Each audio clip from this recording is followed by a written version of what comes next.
Hello everyone, स्वागत है आपका हमारे YouTube channel science low to high में। आइए टेंस को कंटिन्यू करते हैं। और हमने इसके प्रीवियस वीडियोज में सब्जेक्ट, ऑब्जेक्ट और वर्ब के बारे में डिटेल से पढ़ लिया था कि किसे कहते हैं। यदि आप इस वीडियो पे पहली बार जुड़े हैं तो प्लीज़ आप जाके पहले उस वीडियो को देखें, जिससे आपका जो बेसिक्स है वो क्लियर हो जाए। और हमने उसमें ये भी क्लियर कर लिया था कि प्रेजेंट टेंस में क्या पढ़ने हैं, पास्ट टेंस में क्या पढ़ना है और फ्यूचर टेंस में क्या पढ़ना है, टेंस कितने प्रकार के होते हैं, सारा डिटेल्स उसमें बता दिया गया है, जिसको एक चार्ट के रूप में बताया गया है। और आज हम स्टार्ट करेंगे प्रेजेंट इंडेफिनिट टेंस। क्लियर? आइए देखिए। तो आपको पूरे टेंस पढ़ने के लिए आपको केवल 3 चीज़ की ज़रूरत है। देखिए, पहले आपको पहचान कि कैसे हम पहचानेंगे कि किस टेंस का वो वाक्य है। और दूसरी बात नियम, आपको नियम जानना पड़ेगा कि इस टेंस का है तो ये परिवर्तन करेंगे और दूसरे टेंस का है तो दूसरा परिवर्तन करेंगे। और तीसरी बात आती है वो है फॉर्मूला। आपको अगर फॉर्मूला याद है तो आप किसी भी वाक्य का टेंस, ठीक है, आप बना लेंगे। चलिए, तो हमारा जो पहला टेंस है वो है प्रेजेंट इंडेफिनिट टेंस, वर्तमान का अनिश्चित काल। ठीक है, अब इसका जो पहचानने का नियम है वो देखिए, जिस वाक्य के अंत में ता है, ती है, ते हैं इत्यादि शब्द आते हैं उन्हें प्रेजेंट इंडेफिनिट टेंस कहते हैं, चाहे प्रेजेंट इंडेफिनिट टेंस कहलाते हैं। क्लियर? क्योंकि इसके पहले वीडियो में हम बता दिए थे कि प्रेजेंट टेंस का यदि कोई वाक्य है तो जाहिर सी बात है उसके अंत में है आएगा। देखिए, है आ रहा है। क्लियर?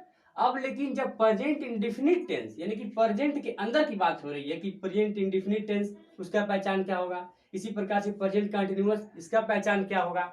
ठीक है, अब देखिए, तो हमने प्रेजेंट इंडेफिनिट टेंस का पहचान क्या पढ़ा, जिस वाक्य के अंत में ता है, ती है, ते हैं इत्यादि शब्द आते हैं प्रेजेंट इंडेफिनिट टेंस कहलाते हैं।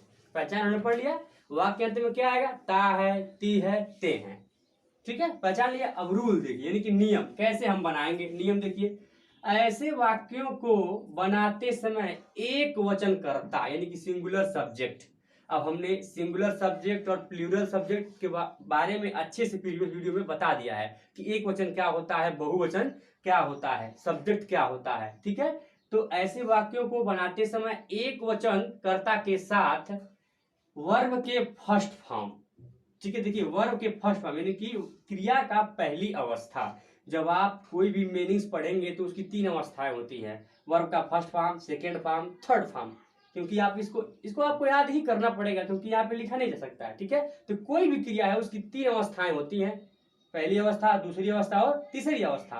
तो जब भी हमारे पास यहाँ पे ऐसे वाक्य दिखे यानी कि वर्ब का फर्स्ट फॉर्म के साथ यस या ईएस। ठीक है, जब भी हमारे पास जो सब्जेक्ट होगा वो एक वचन, यदि सब्जेक्ट सिंगुलर है, क्रिया हम जो हमारा करता है वो एक वचन है, तो उसके क्रिया में मतलब क्रिया के प्रथम अवस्था में यस या यस जोड़ देंगे। केवल कब जोड़ेंगे, जब हमारे पास जो हमारा सब्जेक्ट है वो क्या हो, सिंगुलर हो। क्लियर?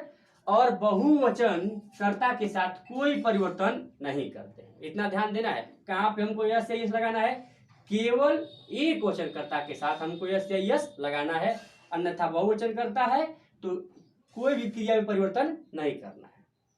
क्लियर? फिर से एक बार देख लीजिए, ऐसे वाक्यों को बनाते समय एक वचन कर्ता यानी कि सिंगुलर सब्जेक्ट के साथ वर्ब क्रिया के साथ के फर्स्ट फॉर्म के साथ मतलब पहली अवस्था के साथ यस या यस जोड़ देते हैं, और बहुवचन कर्ता के साथ कोई परिवर्तन नहीं करते हैं। क्लियर? अब इसका देखिए, अब इसके अंदर भी 4 होते हैं, एक अफर्मेटिव होता है, एक निगेटिव होता है, एक इंट्रोगेटिव होता है और एक इंट्रोगेटिव निगेटिव होता है, इसी प्रेजेंट इंडेफिनिट के अंतर्गत ही। तो पहले हम पढ़ेंगे अफर्मेटिव, यानी कि कोई साधारण वाक्य है तब उसका फॉर्मूला क्या होगा। फिर अगले में पढ़ेंगे भी हम, कोई निगेटिव आ गया तब हमारा क्या फॉर्मूला होगा। इंट्रोगेटिव आ गया यानी कि प्रश्नवाचक आ गया तब कौन सा फॉर्मूला यूज करेंगे। इंट्रोगेटिव निगेटिव यानी कि प्रश्नवाचक भी आ गया, नकारात्मक भी आ गया, तब कौन सा फॉर्मूला यूज करेंगे। तो पहले जो हमारा वो क्या है, अफर्मेटिव सेंटेंस यानी कि साधारण वाक्य, न उसमें नहीं है न क्या है। ठीक है, कोई भी दिक्कत नहीं है, सिंपल है, साधारण है। तो इसका फॉर्मूला देखिए, सब्जेक्ट प्लस वर्ब का फर्स्ट फॉर्म, अभी हमने बताया है। ठीक है, सब्जेक्ट प्लस वर्ब का फर्स्ट फॉर्म प्लस यस या ईएस। कहाँ लगेगा, केवल जब हमारा जो सब्जेक्ट है वो एक वचन होगा तब लगाएंगे यस या ईएस। उसके बाद से ऑब्जेक्ट, उसके बाद से जो बचा रहेगा अदर वर्ड्स में लिख देंगे। क्लियर। अब देखिए जैसे एग्जांपल देखिए आप, राधा गीत गाती है, हमने पहचानने के तरीके बता दिया पिछले वीडियो में, कौन सब्जेक्ट है, कौन ऑब्जेक्ट है, कौन वर्ब है, तो आप अच्छे से पहचान रहे होंगे। नहीं आता है तो आप जाके प्रीवियस वीडियोस को देखें, जिससे आपका कॉन्सेप्ट है वो क्लियर हो जाए। अब देखिए इसको हम बनाते हैं, राधा गीत गाती है, तो इसमें हमारा सब्जेक्ट क्या है बताइए, राधा। ठीक है, तो लिख लीजिए सब्जेक्ट क्या हो जाएगा, राधा, लिख लीजिए राधा, हो गया। उसके बाद से वर्ब का फर्स्ट फॉर्म, तो वर्ब कौन सा है, वर्ब का मतलब होता है क्रिया, क्रिया कौन सी कर रही है, गाने का, गीत गाती है, गाती है, तो गाने का अंग्रेजी क्या होता है, गीत का सिंग, राधा सिंग। अब देखिए सिंग हो गया, अब लेकिन राधा जो है हमारा एक वचन है, इसलिए हम सिंग में क्या लगा देंगे, यस, राधा सिंग्स, और क्या गाती है, song, sings a song. Clear. देखिए राधा सब्जेक्ट हो गया, सिंग्स हमारा वर्ब हो गया, और वर्ब का फर्स्ट फॉर्म है, ध्यान रखिएगा, वर्ब का फर्स्ट फॉर्म, और यस या यस, यस या यस कब लगाएंगे, जो हमारा राधा है, यानी कि जो हमारा सब्जेक्ट है वो क्या होना चाहिए, एक वचन, ठीक है ना, बहुवचन हुआ तो कोई परिवर्तन नहीं, तो Radha sings a song. Clear. अगला देखिए, वे स्कूल जाते हैं, ठीक है, इसमें सब्जेक्ट कौन सा है, वे, तो वे की अंग्रेजी क्या होती है, दे, तो लिख लीजिए दे। अब क्या करते हैं, देखिए वर्ब है, वर्ब का फर्स्ट फॉर्म, तो वर्ब कौन सा है, जाने का, तो वर्ब की अंग्रेजी हम यहाँ पे लिखेंगे, तो जाना अंग्रेजी क्या होता है, गो, तो लिखेंगे हम क्या, गो, दे गो। ठीक है, अब देखिए, अब यदि हम गो लिखे हैं, यहाँ पे यस है, यस हमको लगाना चाहिए, लेकिन नहीं लगाएंगे, क्यों, क्योंकि जो हमारा सब्जेक्ट है वो बहुवचन है। देखिए वे, समझ रहे हैं ना, वे मतलब क्या होता है, बहुवचन, हमने पहले ही वीडियो में बता दिया कि कौन एक वचन है कौन बहुवचन है। तो दे गो, यहाँ यस यस कब लगता है, जब हमारा एक वचन रहता है, तो यहाँ पे हम नहीं लगाएंगे, दे गो। उसके बाद से क्या, ऑब्जेक्ट क्या है, कहाँ जा रहे हैं, they go to school, they go to school. Clear. और एग्जाम्पल देखिए, मैं खाना खाता हूं, ठीक है, इसमें सब्जेक्ट क्या है, मैं, खाना कौन खा रहा है, मैं, तो हो जाएगा आई। क्लियर हो गया, क्या कर रहा हूं, खा रहा हूं, मतलब खाना खाता हूं, तो हमारा वर्ब हो गया खाने का, तो अंग्रेजी क्या होता है, ईट, ईट हो गया। अब इसमें भी यस नहीं लगाएंगे, क्यों, क्योंकि मैं, तुम, तुम्हारा, वे सब क्या है, बहुवचन है, तो आई बहुवचन है, और अभी भी हम पढ़े हैं कि बहुवचन कर्ता के साथ कोई परिवर्तन नहीं करते हैं। क्लियर। तो आई ईट द फूड, क्या खाते हैं, खाना, आई ईट द फूड। क्लियर। अगला हमारा एग्जाम्पल क्या है, माली फूल तोड़ता है, ठीक है, तो सब्जेक्ट हमारा क्या है, माली, तो लिखेंगे हम, माली का अंग्रेजी क्या होगा, द गार्डनर, ठीक है, हमारा सब्जेक्ट हो गया द गार्डनर। उसके बाद से क्या करता है, क्रिया लिखना है, द गार्डनर प्लक्स, ठीक है, तो देखिए PLUCK, प्लग हो गया, लेकिन गार्डनर हमारा एक वचन है, इसीलिए क्रिया में क्या लाएंगे, यस, प्लक्स।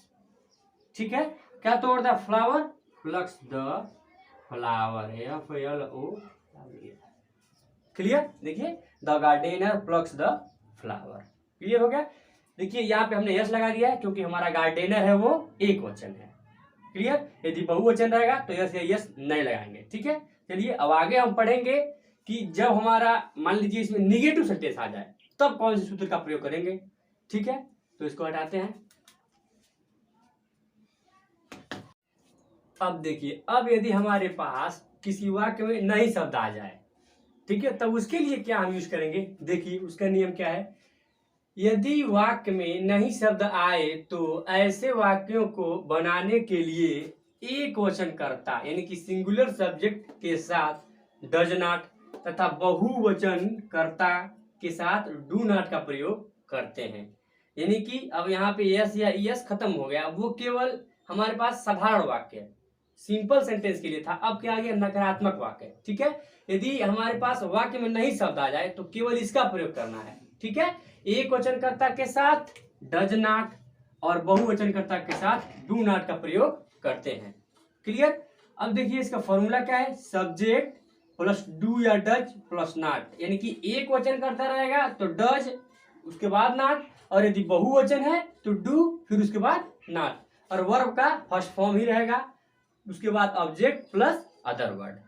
क्लियर है? फिर देख लीजिए, सब्जेक्ट प्लस डू या does plus not plus verb का first form plus object plus other word. Other word यानी कि और जो भी वाक्य बचे रहेंगे उसको अंत में लिख दिया जाता है।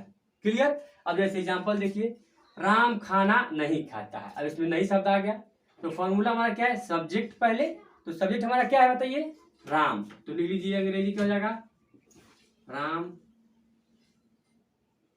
राम हो गया। अब देखिए नहीं शब्द आया है तो नहीं शब्द की अंग्रेजी के लिए क्या लगाते हैं, एक वचन करता है तो डज नॉट, बहुवचन करता है तो डू नॉट। ठीक है? और क्योंकि यहाँ पे देखिए डू नॉट है, यहाँ पे डज नॉट है, तो यहाँ इसीलिए डू और डज दोनों में से केवल एक ही यूज करना है। तो राम एक वचन है तो एक वचन के लिए क्या लगाएंगे, डज नॉट। तो राम डज नॉट, ये नई शब्द की अंग्रेजी हमारी खत्म हो गई। Ram does not. अब वर्ब देखिए, वर्ब का फर्स्ट फॉर्म क्या करता है, खाता है, ईट। राम डज नॉट ईट, क्या खाता है, food. Does not eat the food. Clear? देखिए राम सब्जेक्ट हो गया, डज नॉट नहीं की शब्द की अंग्रेजी हो गई, ईट हमारा वर्ब हो गया, वर्ब का फर्स्ट फॉर्म कोई परिवर्तन नहीं करना है, यस या यस। ध्यान रखिए केवल साधारण वाक्य में, न कि नकारात्मक वाक्य में। द फूड क्या खाता है, खाना, तो द फूड। क्लियर? अगला देखिए, हम विद्यालय नहीं जाते हैं। ठीक है? तो हम अंग्रेजी क्या होगी, वी। ठीक है? अब नहीं आ गया तो नहीं शब्द की अंग्रेजी के लिए क्या लगाएंगे, डू या डज प्लस नॉट। तो डू कब लगाएंगे, जब बहुवचन होगा। डज कब लगाएंगे, जब एक वचन। तो हम क्या है, बहुवचन है, तो वी डू नॉट। क्लियर? देखिए क्योंकि हमारा जो हम है वो बहुवचन है। ठीक है? तो वी डू नॉट, उसके बाद से क्या होगा, जाते हैं। अंग्रेजी क्या होगा, go. We do not go. इसमें यस या यस नहीं लगाएंगे, क्यों, क्योंकि ये नकारात्मक वाक्य है और निगेटिव सेंटेंस में हमें यस या यस नहीं लगाएंगे। Clear? We do not go to school. Clear? अगला देखिए, वे क्रिकेट नहीं खेलते हैं। ठीक है? इसमें सब्जेक्ट क्या है, दे। दे हो गया। अब वे बहुवचन है तो नहीं शब्द की अंग्रेजी के लिए क्या लगाते हैं, डू नॉट या डज नॉट। जबकि हमारा सब्जेक्ट बहुवचन है तो दे डू नॉट। क्लियर? उसके बाद से वर्ब का फर्स्ट फॉर्म, वर्ब क्या है, खेलना, प्ले। केवल प्ले, यस या यस नहीं। ठीक है? दे डू नॉट प्ले, क्या खेलते हैं, cricket, play the cricket. Clear? ठीक है? अब देखिए अगला क्या हमारा है, श्याम दूध नहीं पीता है। ठीक है? सब्जेक्ट क्या है बताइए इसका, श्याम। श्याम हो गया। श्याम एक वचन है कि बहुवचन है, एक वचन है, तो नहीं की अंग्रेजी के लिए क्या लगा देंगे, does not. Shyam does not. ठीक है? क्या कर रहा है, पीने का काम। Shyam does not drink. ठीक है? क्या पी रहा है, दूध, द मिल्क। हो गया। देखिए श्याम सब्जेक्ट हो गया। डज नॉट क्यों लगा है, नई शब्द की अंग्रेजी, डज इसलिए लगा है कि श्याम एक वचन है। Shyam does not drink the milk. Clear? अब जो अगला हमारा है वो है इंटरगेटिव सेंटेंस। ठीक है? अब हम आगे पढ़ेंगे इंटरगेटिव सेंटेंस के बारे में। चलिए तो आगे देखते हैं। अब देखिए, अब यदि हमारे पास अगला जो है वो इंटरगेटिव सेंटेंस, प्रश्नवाचक वाक्य। यदि कोई आपसे प्रश्न पूछता है, जैसे मान लीजिए आप बाजार क्यों जा रहे हैं, तुम किताब क्यों पढ़ रहे हैं, क्या वे घर जाएंगे, प्रश्न वाली बात आ जाए, तब हम किस सूत्र का प्रयोग करेंगे। देखिए नियम, नियम कहता है यदि वाक्य में प्रश्नवाचक शब्द जैसे कब, कहाँ, क्यों, कैसे इत्यादि, कुछ भी प्रश्न वाला शब्द आ जाए, कब, कहाँ, क्यों, कैसे इत्यादि शब्द आए तो निम्न सूत्र का प्रयोग करते हैं। मतलब यदि आपके पास प्रश्नवाचक शब्द आ जाए तो हम क्या यूज करेंगे उसके लिए देखिए। अब दूसरी बात ये, जो प्रश्नवाचक शब्द है वो दो प्रकार से आ सकता है, या तो प्रश्नवाचक शब्द बीच में आए या तो पहले आ जाए। जैसे मान लीजिए कोई वर्ड आप यूज कीजिए थे, तुम बाजार क्यों जाते हो, तो इसमें जो क्यों है वो बीच में आ गया है। दूसरा देखिए, क्या तुम लोग क्रिकेट खेलते हो, इसमें जो प्रश्नवाचक शब्द है वो पहले आ गया है। तो दोनों के लिए अलग अलग फॉर्मूला है। क्लियर? जैसे देखिए, जब प्रश्नवाचक शब्द बीच में आए तब उसके लिए हम कौन सा फॉर्मूला यूज करेंगे। देखिए, पहले क्या, क्वेश्चन वर्ड, ठीक है, पहले क्या हो जाएगा क्वेश्चन वर्ड, उसके बाद से डू या डज। डू या डज का यूज हमने बता दिया है, एक वचनकर्ता के साथ डज और बहुवचनकर्ता के साथ डू। इसमें नाट नहीं लगाना है क्योंकि हमारे पास इसमें नहीं है। क्लियर। पहले हम क्वेश्चन वर्ड, जो भी हमारे पास कब कहाँ क्यों कैसे लिखे रहेंगे उसका वर्ड लिखेंगे, मीनिंग लिखेंगे, क्वेश्चन वर्ड प्लस डू या डज, उसके बाद सब्जेक्ट, फिर वर्ब का फर्स्ट फॉर्म, उसके बाद ऑब्जेक्ट, उसके बाद से जो भी बचा रहेगा लिख देंगे। क्लियर। जैसे आप एग्जांपल देखिए, तुम विद्यालय क्यों जाते हो, तो इसमें क्या आ गया, क्वेश्चन वर्ड। अब क्वेश्चन वर्ड कहाँ पे आया है, बीच में आया है, ठीक है, तो बीच में आया तो उसके अंग्रेजी हम सबसे पहले लिखेंगे। देखिए क्वेश्चन वर्ड, तो लिख दीजिए क्यों, तो क्या हो जाएगा, क्यों की अंग्रेजी वाई, क्या हो गया वाई, ठीक है। उसके बाद से डू या डज, डू या डज किसके अनुसार लाएंगे, सब्जेक्ट के अनुसार। सब्जेक्ट हमारा क्या, तुम क्या है, बहुवचन है, ठीक है, तो बहुवचन क्या लाएंगे हम लोग, डू, वाई डू। क्लियर। उसके बाद से क्या है, सब्जेक्ट, सब्जेक्ट क्या है, तुम, वाई डू यू। उसके बाद से क्या, वर्ब का फर्स्ट फॉर्म, कार्य कौन सा हो रहा है, जाने का, क्रिया हमारा क्या है, जाने का, वाई डू यू, तो क्या हो जाएगा, गो, ठीक है, जाने अंग्रेजी go, why do you go to विद्यालय का स्कूल। देख लीजिए, वाई क्योंकि हमारे पास बीच में क्यों आ गया, तो क्वेश्चन वर्ड हमारा हो गया यहाँ पे, ठीक है। देखिए, why do you go to school, sorry school. Clear है, ठीक है। देखिए, why do you go to school. अगले में देखिए, अजय किताब क्यों पढ़ता है, तो हमारे पास लास्ट में है तो प्रेजेंट का है, ता है इसका मतलब प्रेजेंट इंडेफिनिट का है, और प्रेजेंट इंडेफिनिट का इंटरगेटिव है, यानी कि बीच में कब कहाँ क्यों कैसे आया है प्रश्न वाला शब्द। तो जब बीच में आया है तो उसकी अंग्रेजी हम पहले लिखेंगे, तो क्या हो जाएगा, वाई, हो गया। अब हमारा सब्जेक्ट के अनुसार लगाना क्या, डू या डज। देखिए, डू या डज, तो अजय एक वचन है, तो हमने पिछली वीडियो में पढ़ा एक वचन कर्ता के साथ डज, तो वाई डज। उसके बाद से क्या है, सब्जेक्ट, वाई डज, सब्जेक्ट क्या है, Ajay, Y does Ajay, Y does Ajay, ठीक है, वाई डज अजय।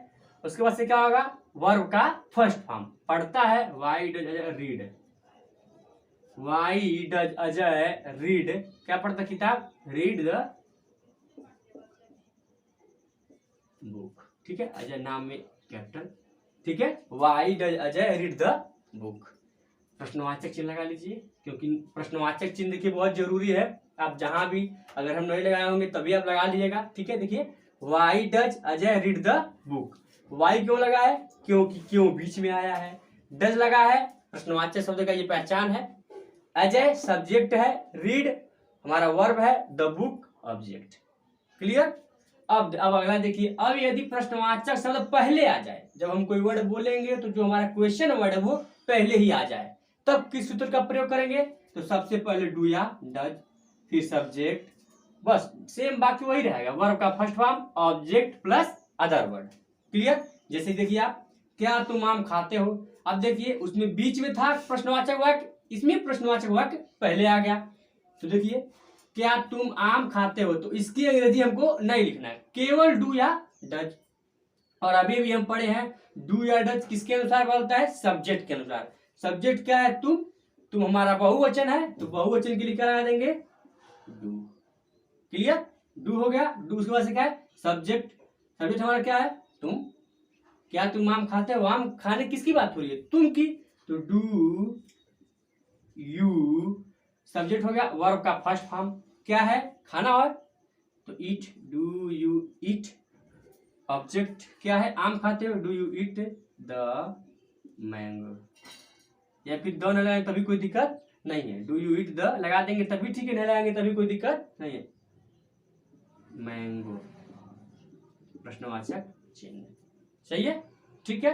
अगला देखिए, क्या राम घर जाता है, अब यहाँ पे प्रश्नवाचक शब्द पहले आ गया है, तो जब पहले आ गया तो उसकी अंग्रेजी नहीं लिखना है, ठीक है, केवल क्या लगाना है, डू या डज लिख लीजिए। तो राम है, सब्जेक्ट हमारा राम है, राम एक वचन है, एक वचन के लिए क्या लाएंगे डज, ध्यान दीजिएगा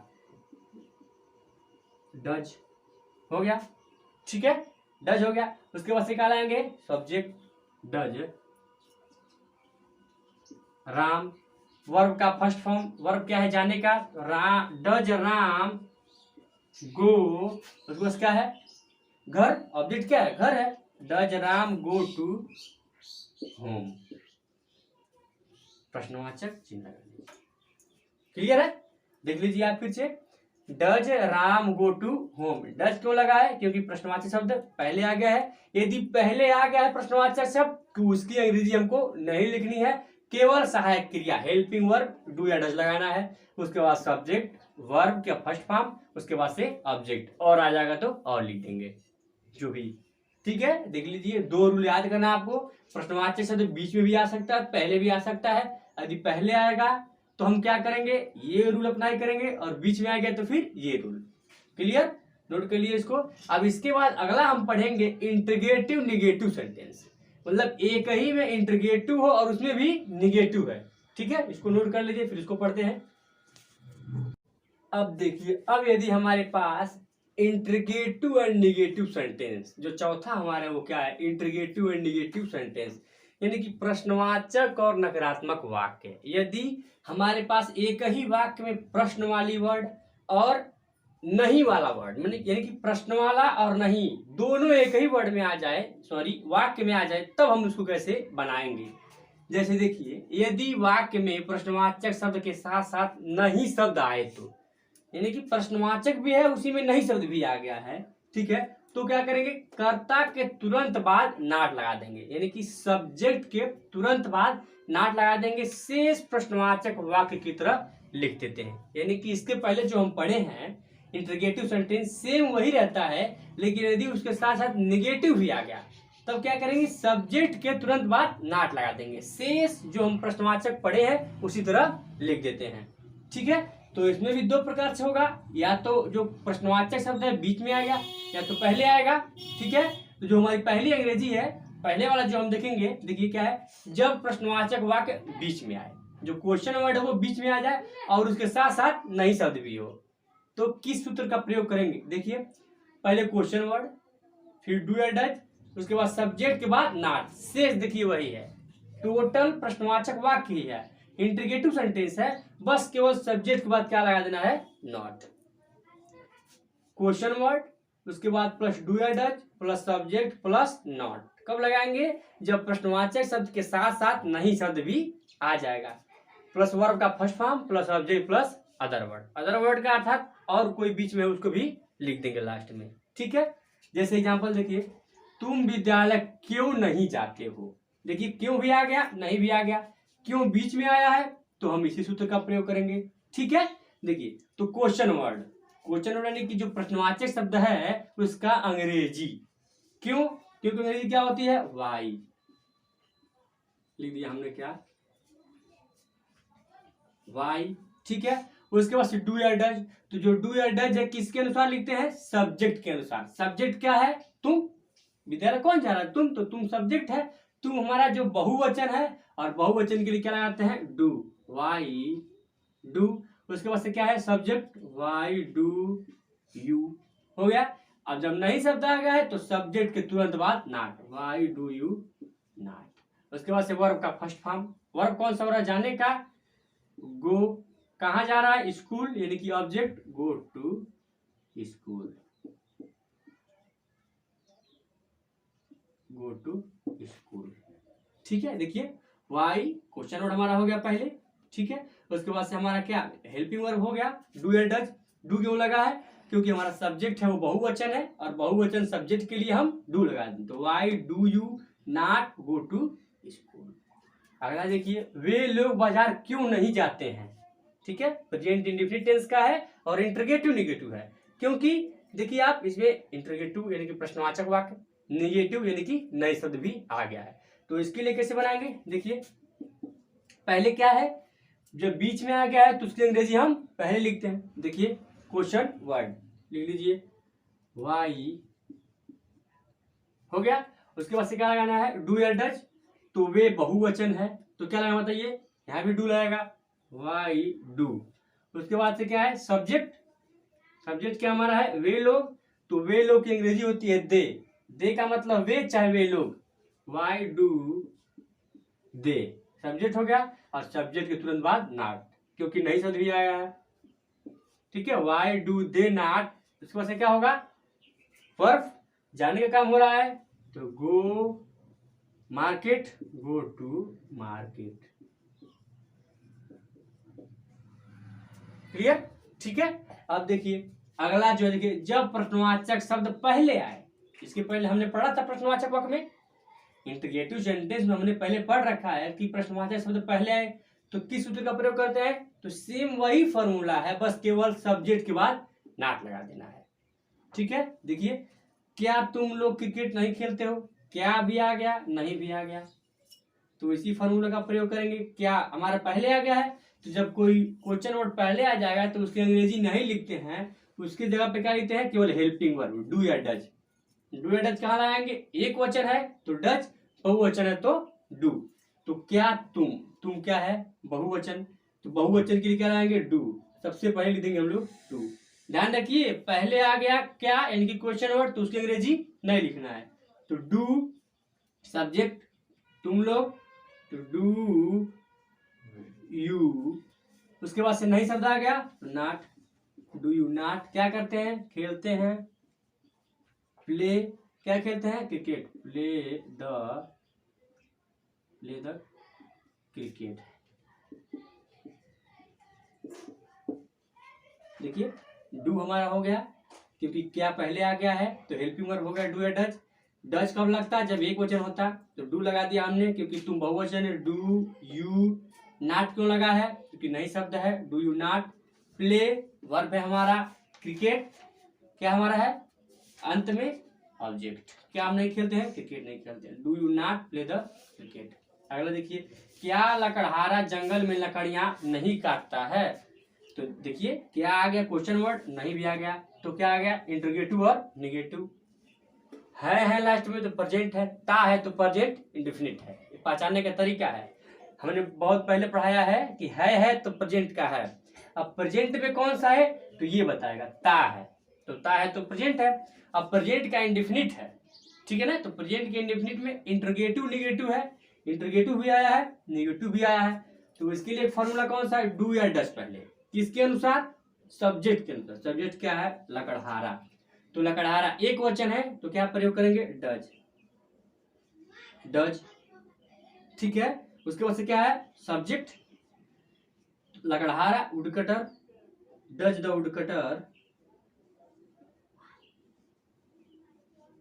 वुड कटर, ठीक है, डज द वुड कटर। अब देखिए नॉट, क्योंकि नहीं आया है, does the wood cutter not. उसके बाद से क्या करता है, काटता है, cut, not cut the would, cut the would. देखिए हो गया, डज हमने लिख दिया है, क्योंकि हमारे पास क्यों, क्या पहले आ गया प्रश्नवाचक शब्द, द वुड कटर सब्जेक्ट हो गया। नॉट क्यों लगा है, क्योंकि नई शब्द आया है। कट हमारा वो काटने क्या है, क्रिया है, कट द वुड। अब कहाँ काटता है, देखिए अदर वर्ड में आ गया, जंगल में, cut the wood in the forest, clear. देखिए does the wood cutter not cut the wood in the forest, प्रश्नवाचक चिन्ह लगा लीजिए, ठीक है। देखिए डज लगा है, क्योंकि हमारे पास जो लकड़हारा है उसके पहले क्या आ गया है, तो पहले प्रश्नवाचक वाक्य नहीं लिखते हैं, उसकी केवल उसके अनुसार हम हेल्पिंग वर्ब डू या डज, तो डज लगा दिया गया है, क्योंकि हमारे पास जो लकड़हारा है वो एक वचन है, तो does the wood cutter. Not लग गया है सब्जेक्ट का, क्योंकि नहीं भी आ गया है, नॉट कट, क्योंकि हमारा वर्ब क्या है, काटने का है, तो कट द वुड, लकड़ी काट रहा है, काटता है, इन द फॉरेस्ट जंगल के अंदर, ठीक है। देखिए जंगल में हो गया, देख लीजिए, नोट कर लीजिए इसको। तो इस प्रकार से हमारा प्रेजेंट इंडेफिनिट टेंस टोटल खत्म हो गया है, ठीक है, आप देख लीजिए इसमें। और जो अगला हमारा है वो है प्रेजेंट कंटिन्यूअस टेंस, उसको हम नेक्स्ट वीडियो में पढ़ेंगे। यदि आपको वीडियो लाभदायक है, आपको हेल्पफुल है आपके लिए, तो वीडियो को शेयर करें, बाकी लाइक सब्सक्राइब आपके ऊपर है। धन्यवाद।